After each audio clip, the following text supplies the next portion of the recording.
ராஜாவுக்கு அரசவையில் திடீர் என்று ஒரு சந்தேகம் வந்தது. அவர் பக்கத்தில் இருந்த தன்னுடைய அமைச்சர்களை பார்த்து, அமைச்சர்களே, பாவத்தின் தந்தை யார் என்று கேட்டார்.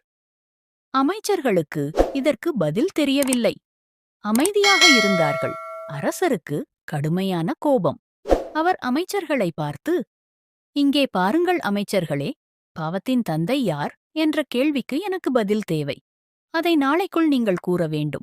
அப்படி கூறினால் உங்களுக்கு 1000 பொற்காசுகள் பரிசாக தருவேன் என்று கூறிவிட்டு அவையை விட்டு வெளியேறினார். ஒரு அமைச்சர் மனதில் குழப்பத்துடன் வீட்டுக்கு வந்தார். அவரால் வீட்டில் அமைதியாக இருக்க முடியவில்லை. இந்த வினாவுக்கு யாரிடமாவது விடை தெரியுமா என்று கேட்போம் என்று நினைத்து வீட்டை விட்டு வெளியில் வந்து ஒவ்வொரு இடமா யாராவது இந்த கேள்விக்கு பதில் கூறுபவர்கள் தென்படுகின்றனரா என்று பார்த்தார். தெருவில் அமைச்சர் வெகுநேரம் நின்று கொண்டு இருந்தார்.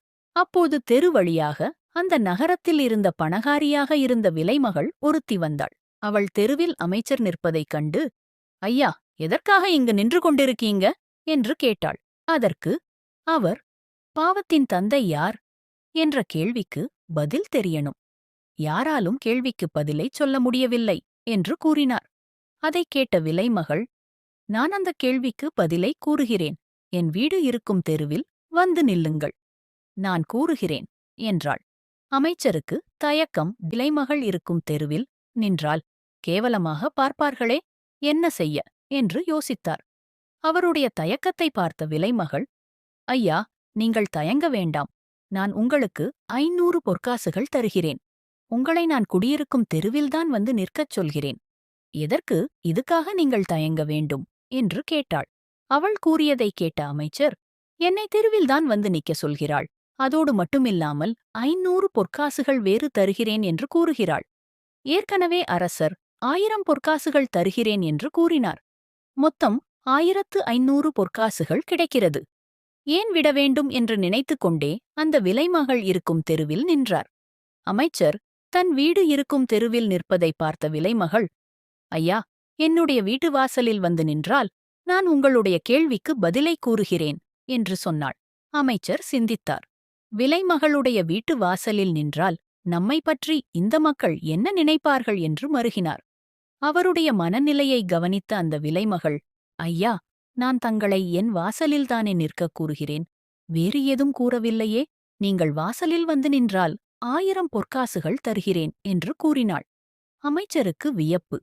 நமக்குச் சும்மாவே 1000 பொற்காசுகள் கிடைக்கின்றதே, அதை ஏன் வேண்டாம் என்று கூற வேண்டும் என்று நினைத்துக் கொண்டு விலைமகள் வீட்டின் வாசலில் நின்றார். அதை பார்த்த விலைமகள், ஐயா, நீங்கள் என்னுடைய படுக்கை அறைக்குள் வந்து நின்றால் உங்களுடைய கேள்விக்கு பதில் கூறுகிறேன் என்று சொன்னாள். அமைச்சர் தயங்கினார். அதை பார்த்த விலைமகள், ஐயா, படுக்கை அறைக்குள்தான் வரச் சொன்னேன். வேறு எதுவும் கூறவில்லை.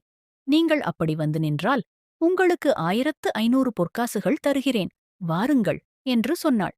அமைச்சரின் மனசுக்குள் மகிழ்ச்சி. அட, அரசர் தரும் 1000துடன் இதையும் சேர்த்தால் மொத்தம் 2500 பொற்காசுகள் கிடைக்கும் என்று நினைத்துக்கொண்டு அவளின் படுக்கை அறைக்குள் சென்றார்.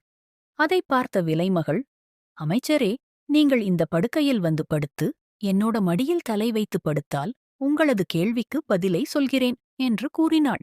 அதைக் கேட்ட அமைச்சருக்கு தூக்கி வாரிப் போட்டது. அமைச்சருடைய நிலையைக் கவனித்த விலைமகள், ஐயா, என்னுடைய மடியில்தான் தலை வைத்து படுக்கச் சொன்னேன். வேறு எதுவும் செய்ய சொல்லவில்லை. நீங்கள் தலை வைத்து படுத்தால் உங்கள் கேள்விக்குரிய பதிலும் நான் கூறியபடி 2000 பொற்காசுகளையும் தருகிறேன் என்று கூறினாள். அதைக் கேட்ட அமைச்சருக்கு மனதிற்குள் மத்தாப்பு மாதிரி மகிழ்ச்சி. அரசர் தரும் 1000துடன் இதையும் சேர்த்தால் நமக்கு 3000 பொற்காசுகள் கிடைக்கும் என நினைத்து அவளின் மடியில் தலை வைத்து படுத்தார். அவர் படுத்தவுடனே கேள்விக்குரிய பதிலைக் கேட்டார். அவரை பார்த்த விலைமகள், ஐயா, பாவத்தின் தந்தை பேராசை என்று பதிலைச் சொன்னாள். அமைச்சருக்கு புரியவில்லை. விலைமகள் மீண்டும் பேசத் தொடங்கினாள்.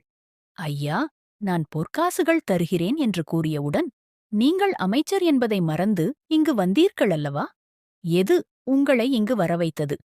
எது உங்கள் பதவியை மறந்து இந்த பாவத்தை செய்ய வைத்தது?